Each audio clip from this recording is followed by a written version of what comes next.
we're looking to work to those ends as constructively as possible. Right now, with the Americans, we're engaged in deep negotiations, intensive negotiations on several sectors of the Canadian economy: energy, aluminum, and the steel sector. The steel sector is across Canada, but the bulk of the steel sector is right here in Ontario.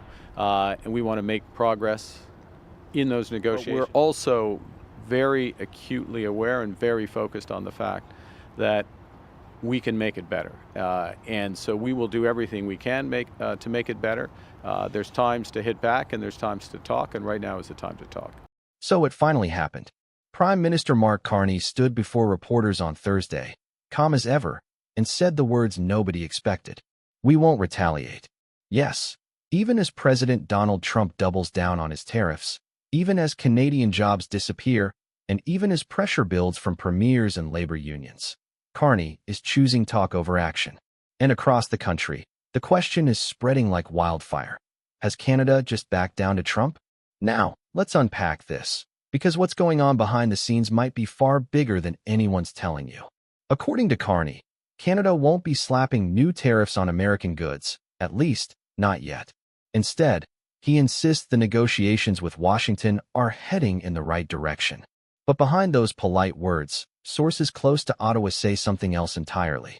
Apparently, there's panic in the Prime Minister's office. Leaked notes from senior trade advisors suggest Canada's bargaining power is slipping fast, especially after Stellantis dropped its bombshell announcement this week.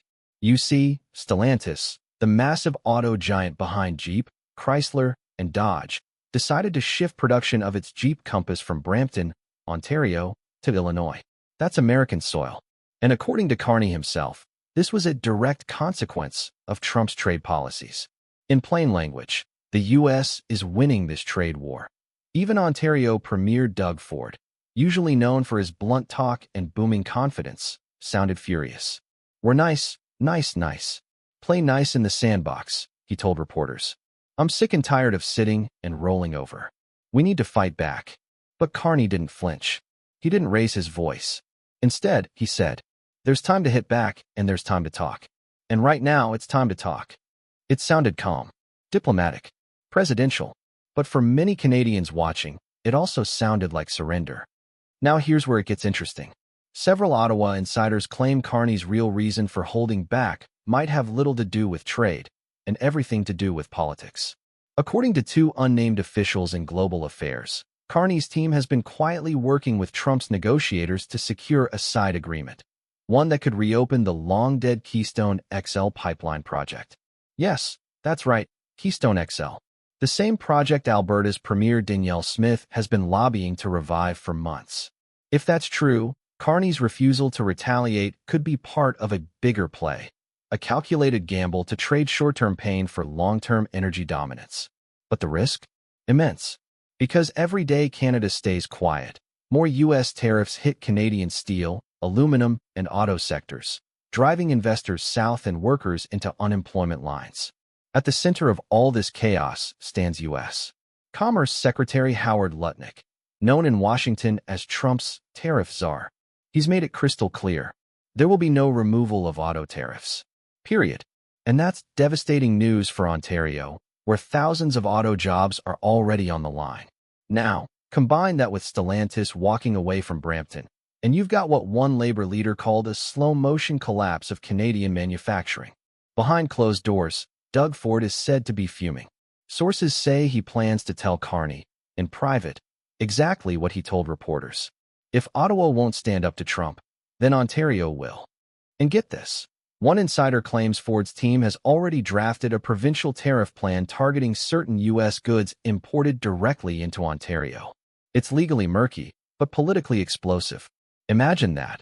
A province going rogue in an international trade fight. Meanwhile, Carney's top negotiator, Trade Minister Dominic LeBlanc, has been spotted in Washington for round-the-clock meetings. Accompanying him is Michael Sabia, the clerk of the Privy Council, basically the most powerful bureaucrat in the country. Their mission? To cool tensions and maybe, just maybe, strike a breakthrough deal before the next round of tariffs hits Canadian oil exports. Yes, you heard that right. Oil exports. According to leaked documents circulating in Ottawa, Trump's team is preparing a new tariff proposal on Canadian crude, arguing that energy imports must serve America first.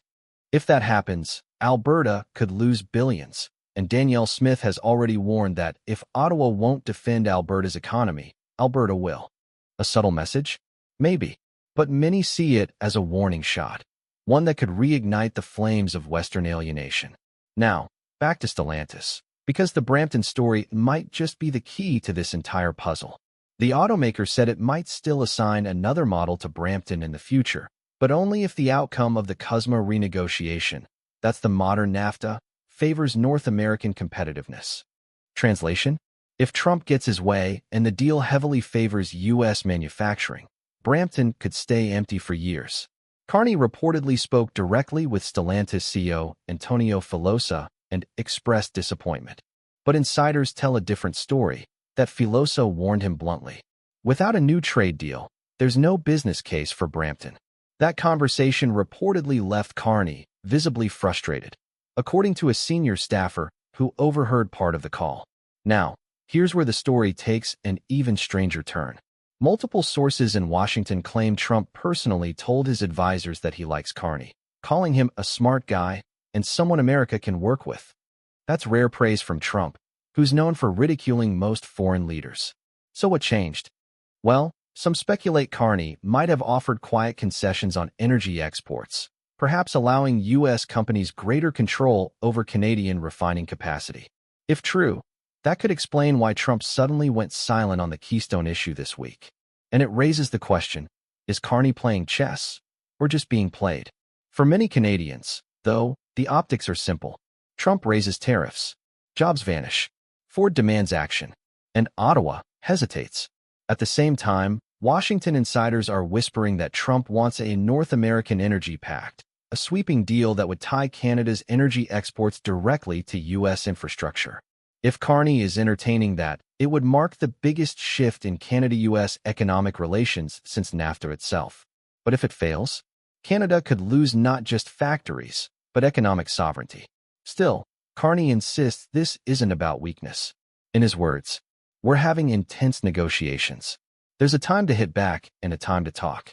He says this is that time. But tell that to the 3,000 auto workers in Brampton whose plant is now silent.